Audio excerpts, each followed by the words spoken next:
Namaskar. This is Dr. Mahesh, Joint Commissioner, Center of Excellence, Animal Husbandry Academy of India from Hesargata.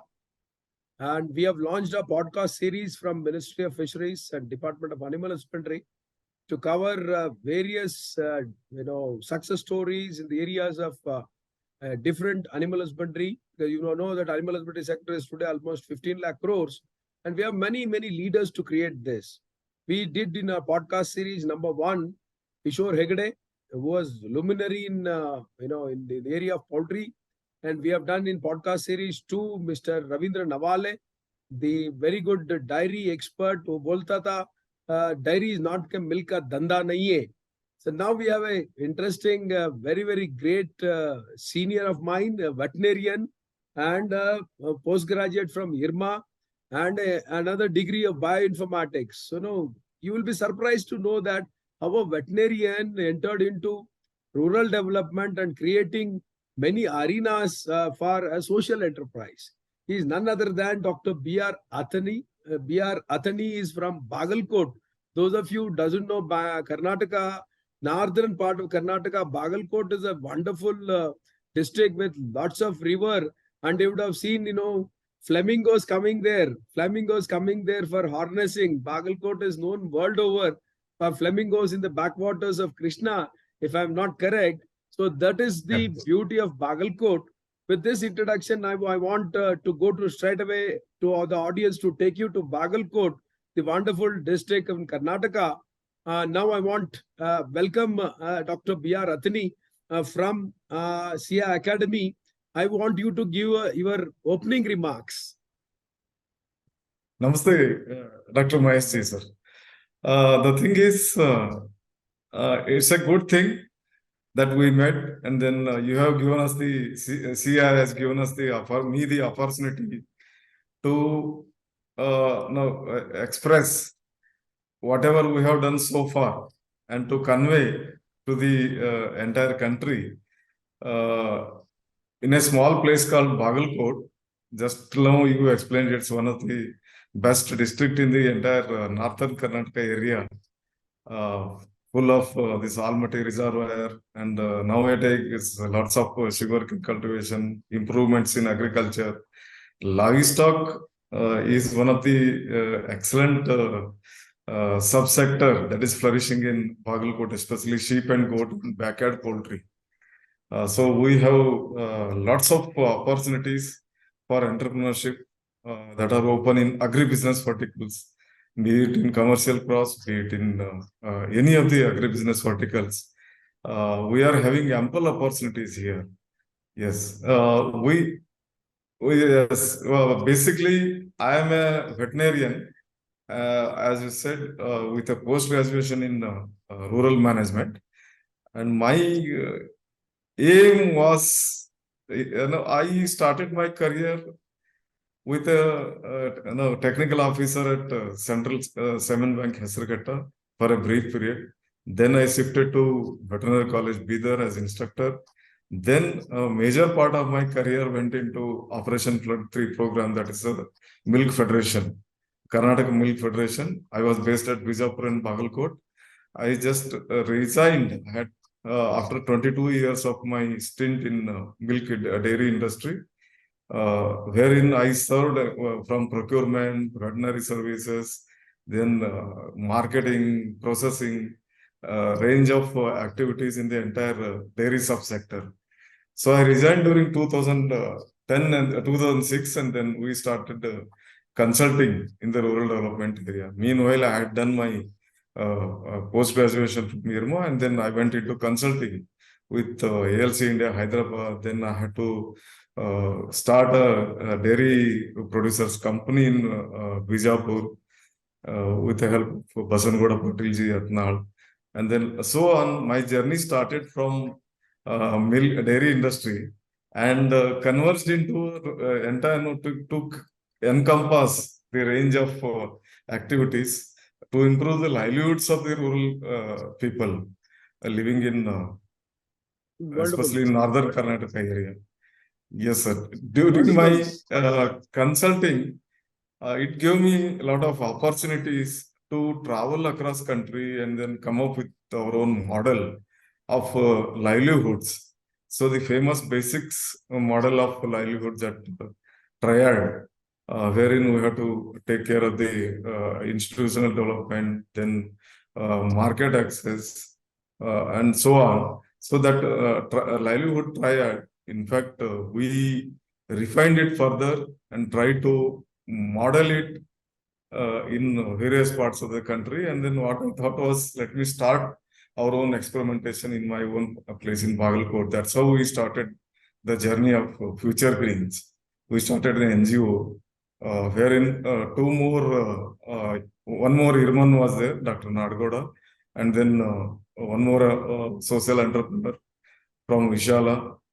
And then, yes, that is, and now Dr. Narendra Ballari is there, who was a very high profile officer in L&T.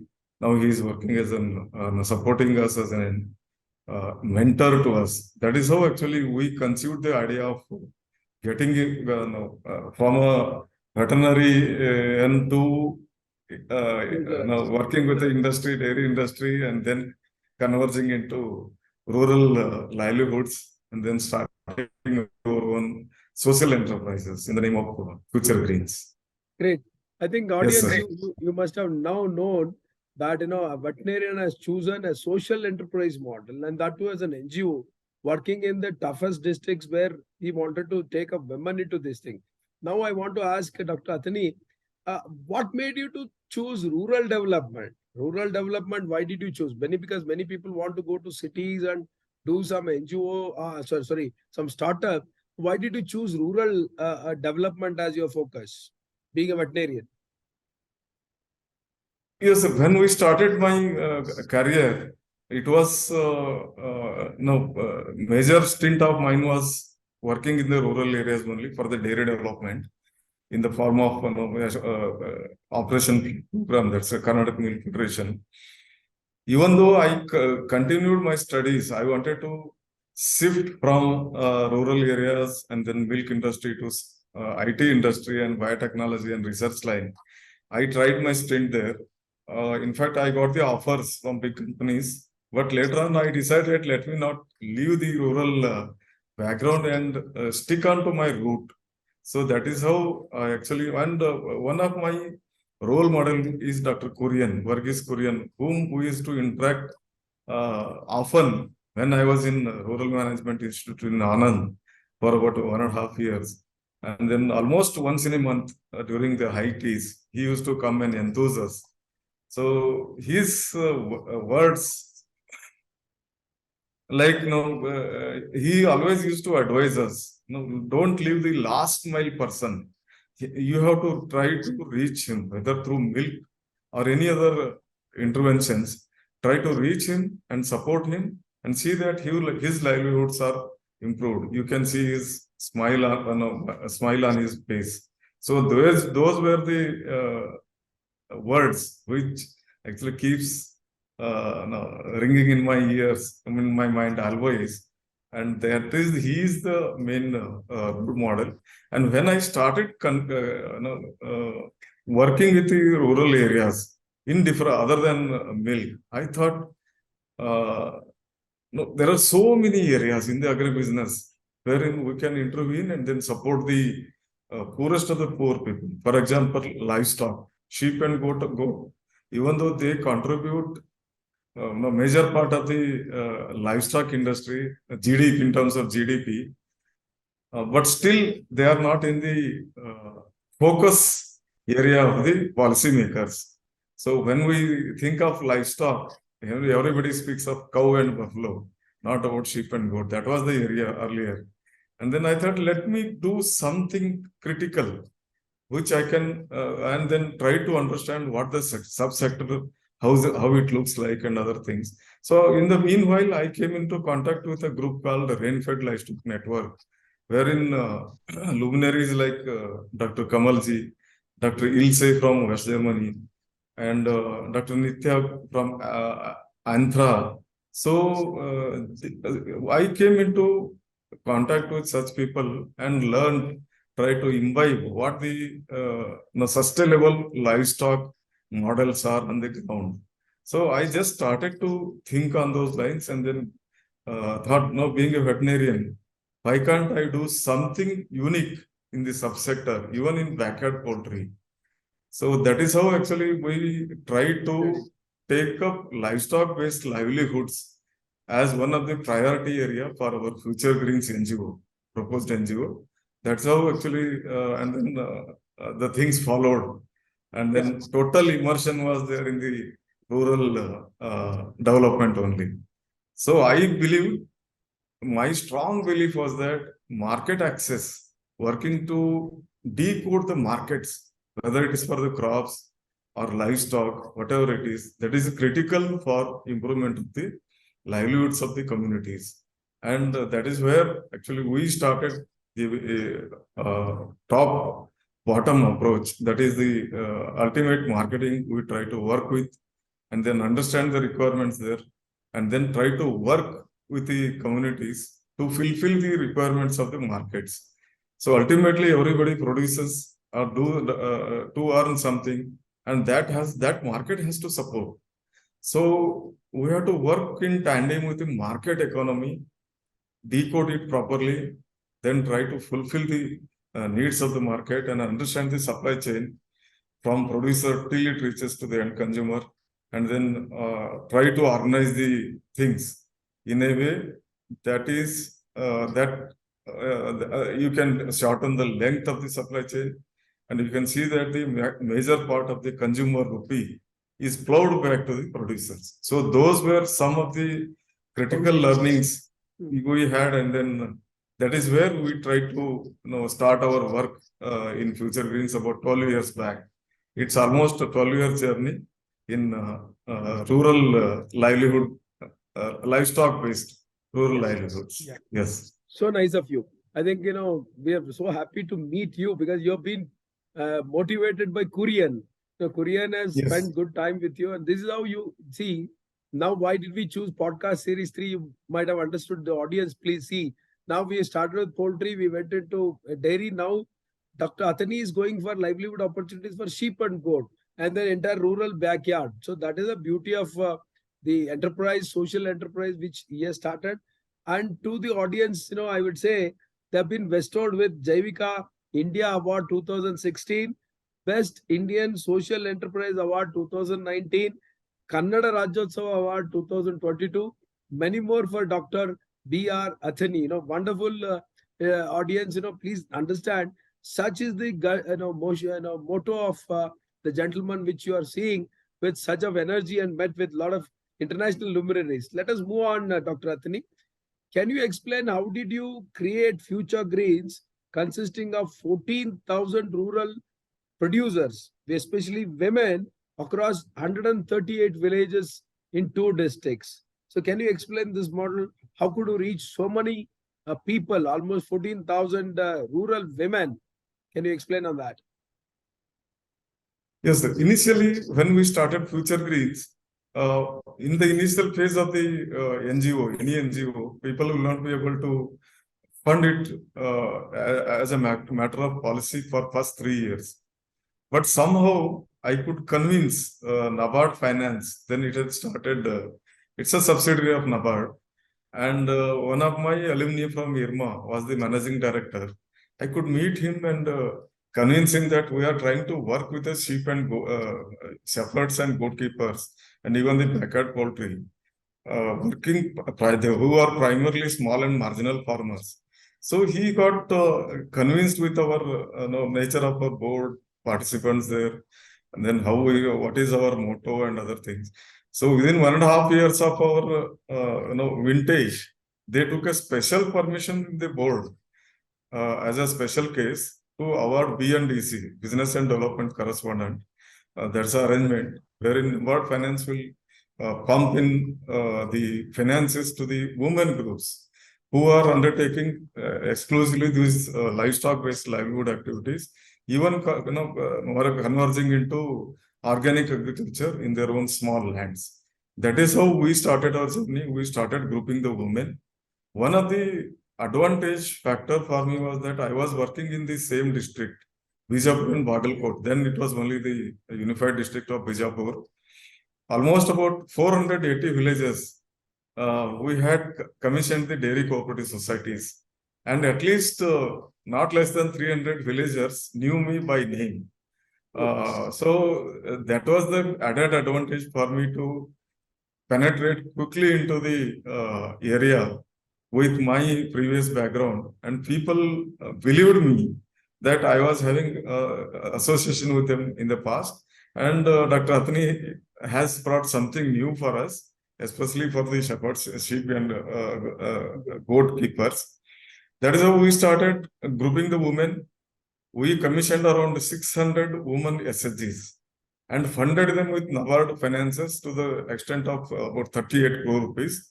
We used to lend about 1 crore rupees almost every month and recover almost the same. So we had a recovery rate to the extent of 9.25%, which was excellent when compared to the national nationalized banks and any other financial institutions. We had created that system, but we saw that whatever the fund we are infusing, they invariably undertook the livestock-based activities or any of the productive activities. Primarily, we focused on goat rearing, buffaloes, and then lamb fattening. And lamb fattening was one of the excellent option we gave to them. So that activity was not prevalent in our area, even though sheep and goat are the highest in number here. But the lamb fattening by women who were primarily agricultural laborers, that was very new to the area. And then we introduced, and then we taught them what to do, because it was the easiest one for them to start their own micro entrepreneurship in lamb fattening. They used to take the lambs along with them while going for the rural agricultural labor work. They used to feed them all the weeds, tying them under the bush or so. When they came back from the labor work, they used to bring back the lambs and feed whatever it was available in their home. So that was the very low cost concept we taught them. And it was more of a dependency on the tree-based fodder resources available in the area naturally. And then we tried to introduce this lamb fattening ration also that time. But somehow the professors, luminaries from one Dr. Kandaswamy from Madras Veterinary College, he was a retired professor. He visited our project area, and many others, scientists also, they came here, because almost by that time 630 groups had started the lamb fattening activities. They were keen to understand what is going in and how it is mattering to the livelihoods of the communities here. Whatever we had done so far with the help of funding from NABARD and even the microgram social development, they also pumped in lots of money for this activity. So we lent those finances to buy the lambs, 3 months old lambs, asked the women to fatten them for about 6 months, and then bought back through their own collective, which we formed the first FPO. Even the concept of FPO was not there. Depending upon based on my experience with the Milk Federation, so I started a producer organization, FPO, called Grama Chetana, under mutually aided the Savarda Cooperative Act, which was mainly 100% membership was women only, and management also by the women. So I wanted to create a different model, because I had seen dairy cooperatives run by women successfully. Same model I tried to replicate in the animal husbandry also. So they try to buy back the lambs, fattened lambs, and link it to the markets. So we assisted them in the market linkages. Initially, there was a lot of problems decoding the market. It is one of the highly controlled markets. The entire supply chain in meat is actually is very tightly controlled, mostly managed by one major community, and they don't let pressures inside the supply chain to work inside the supply chain except at the production end. So I went across Madras, then Coimbatore, Bangalore, to understand where all these animals are going, how they are slaughtering, and then how they are selling. So the entire supply chain tracking was done by me as part of my consulting work also for Ford Foundation that time, which money was routed, small grant was routed to me. I studied the entire supply chain for about 6 months, understood how the market forces are working, then tried to align my activities on the ground. This lamb fattening and working with the shepherds, kids, and all those things to connect with this supply chain. So I was not very successful in the initial time. I lost some money also, community money, even our own investments. Everything we lost for the first couple of years, but later on we got the success when we tried to associate and came in contact with institutional buyers like Lycius. We started supplying to Lycius our free-range lambs. We established a small slaughterhouse, took the permission, all the certifications in a rural area in Badami block, slaughtered the animals, cleaned the carcasses, and then supplied to Bangalore with available transports like buses. So in a ice box, we used to pack 4 carcasses with the gel packs, ice gel packs, and send it to Bangalore in a good condition. But it could not sustain longer because as per the RTO rules, we cannot transport meat in the general transport buses. So they started creating problem. Then we didn't have resources to invest on the cold chain vehicles and all those infra. So it was transiently stopped. When actually I wrote a proposal to Nivedi for government support, small grant support. And in fact, I got the support. I wanted to work along the supply chain in totality.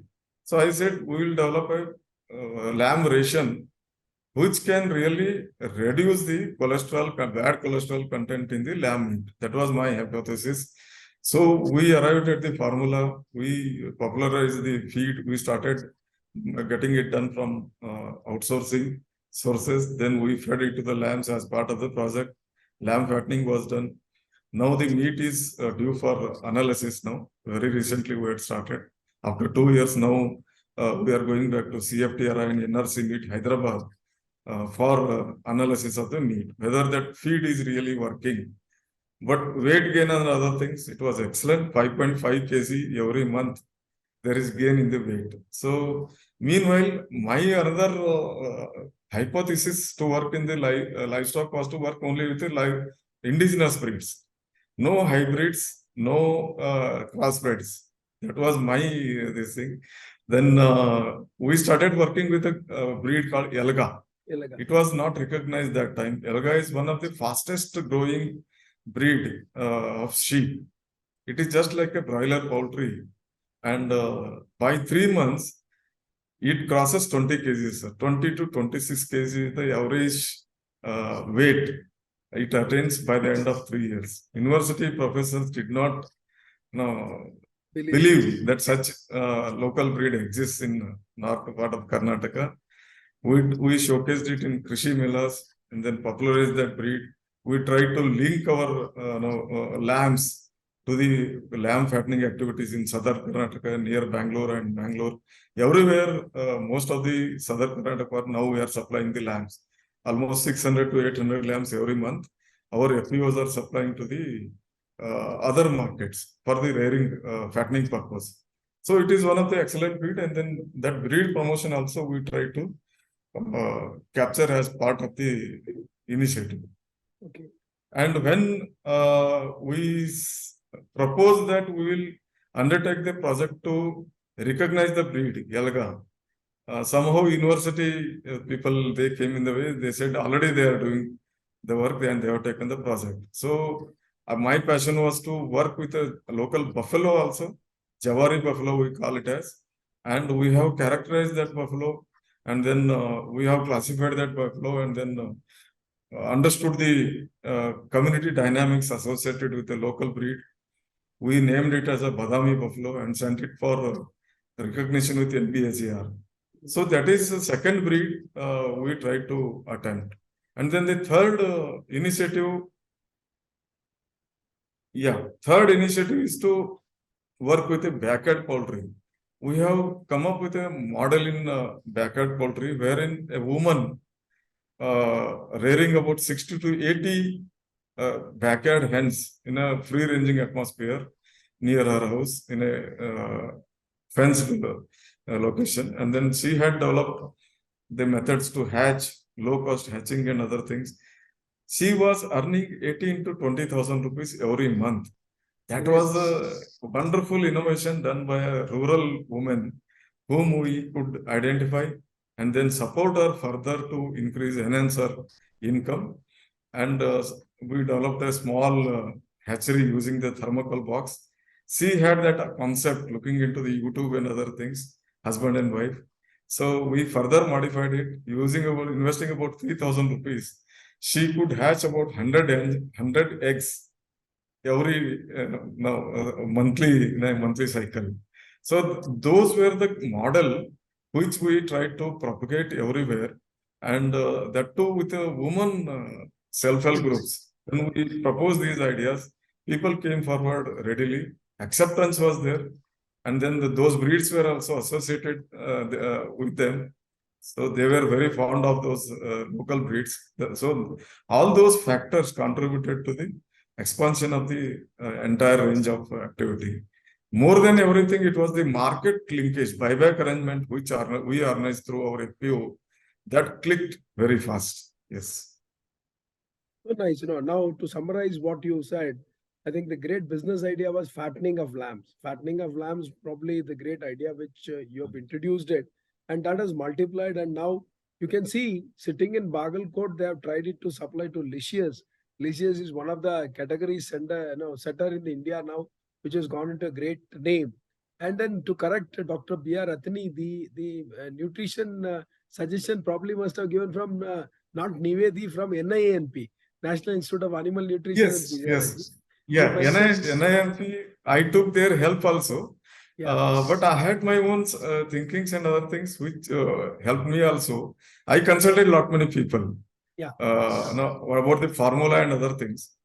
That's what I was explaining. See, a gentleman sitting in Bagalkote has reached NINP, reached Tamil Nadu, reached CFTRI. This is a motivation for all of you. See how he is able to create market linkages. Other story, probably such an interesting one, is how a woman could develop such a great incubator. I saw in your video also that how she can develop in a thermocol box, developing into a great hatchery.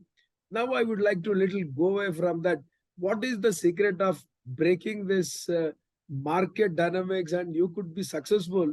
Then how you are able to do it? That is what we would like to know about it.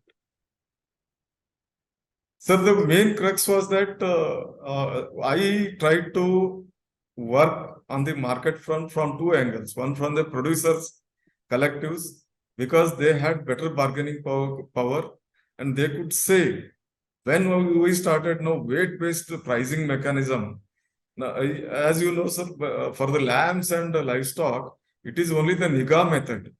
By the look, and then they lift from the rump and then they judge the price.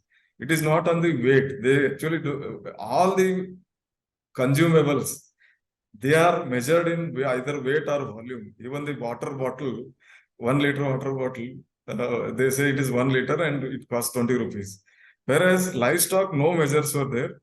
We try to introduce live weight measure, which we further enhanced to 4 parameters now. One is live weight, second one is sex, because animals are, there is a difference in price of the sex. Males fetch better price than the females in case of lambs. And then the third one is age. As the age progresses, the price per kg will come down. Younger the age, better the price. Age and then the look of the animal. Even though the weight is higher, if the look of the animal is skinny or bony, so it will not fetch the price. So the shape of the animal has to be has also consideration. So working with the markets, we arrived at certain formula to encompass all these 4 parameters into the pricing mechanism, which we took nearly 4 years to work out on this and then bring out a formula that is acceptable to the producers as well as to the buyers.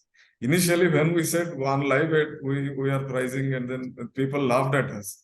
Even the sellers, shepherds, they said, "Sir, how can we put the lamb into put our lamb into the weigh scale, because we treat it as a Lakshmi, and Lakshmi cannot be put onto the weigh scale." That was the concept.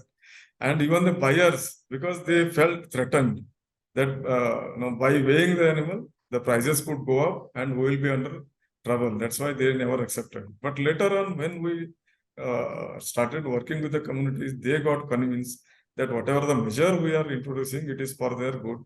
And they insisted even to the private trader that this is the way they have to buy the animal. That was the first case. And then second case, to buy the animals, ensure that the animals are purchased by the other end, that's the buyer, the same parameters. I had to struggle. Here, of late, Captain Fresh, one Dr. Shirish is there. He is a well-known, well-known meat science professional, worked abroad also. So he tried to help me out. He said, we will buy the lambs and get them processed in Al Jalil near Manda, and then let us try this Yalaga meat exclusively as a special niche product in the Bangalore market. That is how actually we got hold of one more corporate buyer. Now Fresh to Home we approached, but unfortunately they never accepted the live animals. They wanted us to supply them meat. So I was having the problem with facilities, slaughterhouse facilities. So they said only the approved slaughterhouses, they accept the meat. That was a constraint. Earlier, we had a makeshift slaughterhouse in rural areas. We used to supply to religious, and that also ended up in problem in transportation. I wanted to scale up because there was somebody who was willing to invest their money into this entire supply chain. So, unfortunately, government managed slaughterhouses. They are not there in entire Karnataka except in Bangalore. That too in a very dilapidated state. Kanakapura new project did not come through, and even the Sira project, it is standstill. I discussed with the Sheep Board people also, managing director. He said it will come through the so many government procedures. Nothing happened later on. So those were the infrastructure were the major constraints. And Dr. Sirish helped me to design a container model slaughterhouse, which I had seen earlier in NRC meat, which can cost around 8 to 10 lakhs rupees maximum. We can handle around 50 to 100 animals, which Shirish had improvised it further, Dr. Shirish. And then we created the first model through our FPO and said, why to go all the way to Bangalore to market the carcasses? We have a very good market locally. Regional markets are there, Bangalore, this Belgaum, Hubli, and even Goa is there. Let us try out our luck here and then start moving down to Bangalore, metro cities. That's how actually we try to streamline the supply chain aspects. So hygienic meat was one of the issue there. So we try to recycle the waste part of the waste derived from the slaughtering process, convert it into a very good manure and put it back to the farmer's field. All those concepts we try to implement through farmer producer companies. Now we are working with around 26 farmer producer companies, which are supported by government of Karnataka, sir, out of which 14 are for sheep and goat alone. Because of my passion, I said I will choose only sheep and goat FPOs when it was offered in the tender. And then we are now having presence in 6 districts, and about 14,000 farmers are members for all the 26 FPOs, and about 4,000 shepherds we are working with directly, 4,000 shepherds families. That is how we try to scale up from a small model. And then now we have got complete hold of the supply chain models, where to do and what to do and other things. Because there were no other social enterprise model available in the entire country, which can take care from producer to the end consumer. So we had to make trial and error, burn our fingers, make some losses, then see our futures in the next investments. That is how we tried our Very nice. futures. Yes. Very nice. Yeah. To put it your own words, simple ideas and big impact. Simple ideas and Yes. big impact is Yes. your mantra. Since we have left with another 3 minutes, I just want to have your saying on Simply Sattvic, Nutri-Swad, Living Light, and Nomadic Bites. So these are the brands which you have brought out. Can you put perspective on this in a very simple, brief manner? Yeah, when I try to work with the markets, even for the grains, farmers produces crops, organic crops, I encountered there also lots many problems. Rate price fluctuation is the major one for dealing in bulk in wholesale markets. So we lost a lot of money in the initial phase there also. In 1 year alone, I lost 8.5 lakhs rupees. The farmers through the farmers collective, which farmers had invested in the farmers share capital. So we thought, let me try our luck in retail market where we can there are stability in the prices. Prices won't fluctuate in the retail market. That is how we started promoting the products out of the raw materials purchased from the farmers. We established a processing unit at Bagalkote and millet-based health mixes, millet-based breakfast mixes under the brand name Dr. Athani's Living Light and Simply Sattvic, which is a range of organic groceries, certified organic groceries we brought out and then try to market it in urban scenarios. Now the products are placed in NCR, Delhi. They have got presence in Bangalore. We have got our own presence in e-commerce space, www.simplysubject.com, e-commerce website. We have got presence in Amazon also. So all these improvised secondary processed products, we got 3 brands registered, all are registered. So under conversion process to organic, we call it as Nutri-Swad. It is under conversion to organic. It's not organic, but it's a residue free. Simply Sattvic is the brand for certified organic, and Living Light is the brand for millet-based specialty food products for the special segment of the population like diabetics, hypertension, school-going children, so for their health needs, and then instant breakfast with the help of IIMR Hyderabad and many other corporates. We devised our own recipes successfully. Last 3 years, we have been working with the R&D. R&D is not with a scientist, but with the housewives only, who work here as a production executives. They have devised these recipes with some inputs from me. So this is about the millets and organic food grains. Meat also, we try to retail it as part of the Nivedi project, and we registered a brand called Nomadic Bites. So we wanted to emulate the work made by LCS in reaching out directly to the consumer space through the e-commerce website again, e-commerce space and other things. So we registered a brand called Nomadic Bites. Continuation of our discussion, we are having on the products like, Nomadic Bites. It's very interesting because, many people will think that only branding is happening in poultry, branding is happening in fisheries, branding is happening in the atta. Can you explain more on Nomadic Bites, which you are discussing? Yeah.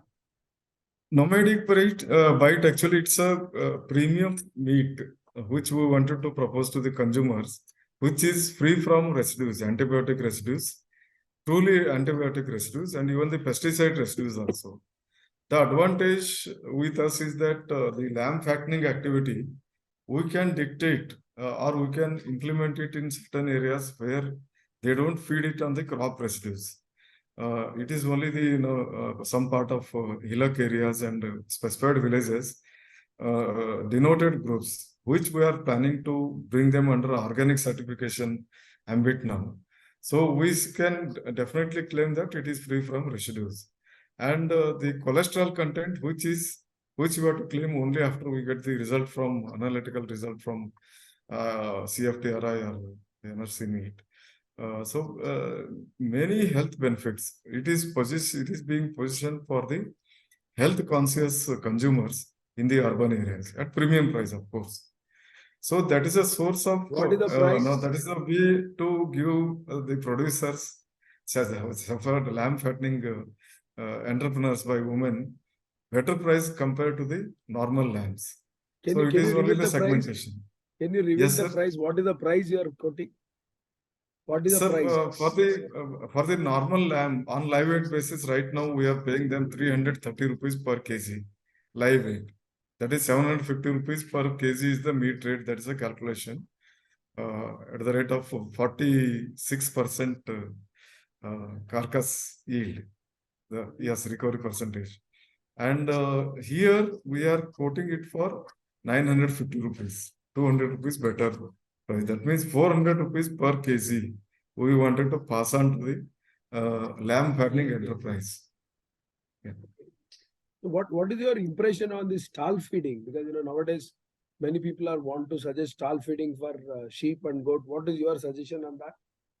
Sir, to be frank with you, we don't advise stall feeding. Stall feeding is there only for the lamb fattening as an enterprise, just like a broiler chicken. Every month they can induct some animals and sell some animals according to their resource base in a stall fed condition. So stall feeding sheep, they will stay there happily, sir, because they feed all the green fodder in the same place, and then they feed all the concentrates also. They give birth to the lambs also, but the cost of production is not at all comparable with the cost of production by the shepherds who raises these animals in the natural environment. It's only the matter of his labor which is pending, investing on the herd productivity. So most of the time he takes it out for the grazing, and then when it comes back, very few people feed it again using the concentrates for the adults. Only for the lambs, they feed some concentrates and sell them off at 2.5 months. So that is more workable and viable compared to the stall-fed animals. I have got plenty of examples here only. They brought up goats, Siroi goats all the way from Rajasthan. Even the sheep, they try to stall feed the sheep. They got the lambs in a better than the shepherds also. But when it comes to the markets, the market doesn't differentiate the stall-fed animals and then the free-range animals. So it is ultimately the price what matters in the market. That's a bargaining process. So there actually these people are unable to move their lambs in a better price. Ultimately, if I had to support them, I wanted to support, but I also can't give them some price, beyond certain limit which market can absorb. That is where actually the role of nomadic bite. We wanted to place it as a different segment, and using that niche, actually we wanted to help the stall-fed entrepreneurs also. But still, it is a long way, long way. And my focus area is to work with the shepherds and poor goatkeepers.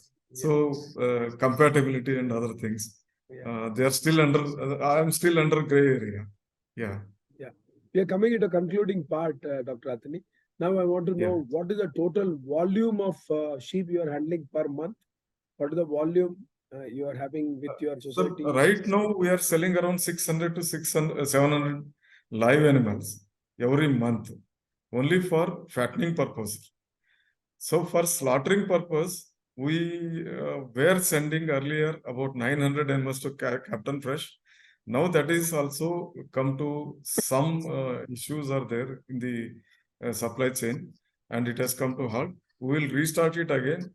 So we are having a target vision to sell at least about 5,000 units of livestock every month. So almost 200, 150 to 200 animals every day. So that is the slaughtering capacity. We are trying to install in 3 of the FPCs. One in Badami, two in Belgaum areas. Work is going on. Investments are also, we are waiting for the government, this thing. So it will start, sir. It will start. Once again, we are getting into wholesale meat processing activity. Yeah. Finally, to conclude, what is your future vision? That means, from veterinarian to social enterprise, and now you are like I would say, a Korean in the sheep area. That is what we can say. You are like a mini Korean in the sheep area. No, not at all comparable to the great personalities, sir. Yeah, We are trying our best to reach out to a, the last mile person. That was this thing. And we are having, and right now we have got reach of about 18,000 plus farmers, including farmers and other women groups also. Entrepreneurship, we had taken up a project from UNDP, had supported to promote the women enterprises around valuation to the food, and that is also going on. About 18,000 plus families we are reaching right now. My ambition in the next 3 years would be sure to reach out to 1 lakh families. That means scaling up 5 times. And that is a big challenge we have taken, and my team is geared up to that one. We are a team of about 18 people on the roll, plus about 60 people are working as paid volunteers. Women, all are women in the rural areas. And I think the goal is to be achieved in 3 years. And my ambition prove that with the integrated model for the small farmers and marginal farmers, with the livestock rearing as a ancillary activity, not an ancillary, but the main income generating source, we should be able to triple their income in next 3 years from the baseline. Yeah, so we are creating a model with the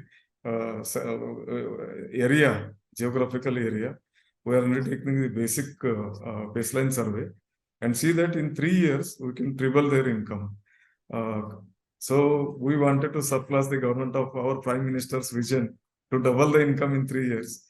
I can say with the animal husbandry interventions, we can triple it. Easily we can triple it, provided we keep on working with the market favors us, we come up with the niche products, we keep on reaching out to the premium customers in the urban area.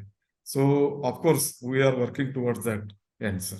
Thank you so much. As the name says, Future Greens, your future dreams are very good, because from 20,000 you want to reach 1 lakh, and from Honorable Prime Minister's wording of double the income to triple the income. So these are the energy which from a small family of 18, your grassroots team plus 60, your entire team. We wish you all the best from CEAH Academy. Our podcast series number 3 is so thrilled with energy, and we took little more time because first one was on poultry, second one was on dairy, and now we thought to focus on sheep and goat. None other than Dr. Athani gave so beautiful narration of how a business model can be developed and which is sustainable, because he's working on sustainable development goals of UN and funded with many agencies, and see the energy. I convey my wishes from our CEAH family, from the audience, everybody. Namaste, sir. All the best in the future. Thank you, sir. Thank you very much. Thank you very much. Thank you. Thank you so much. Yes, Right, sir. sir. Thank you.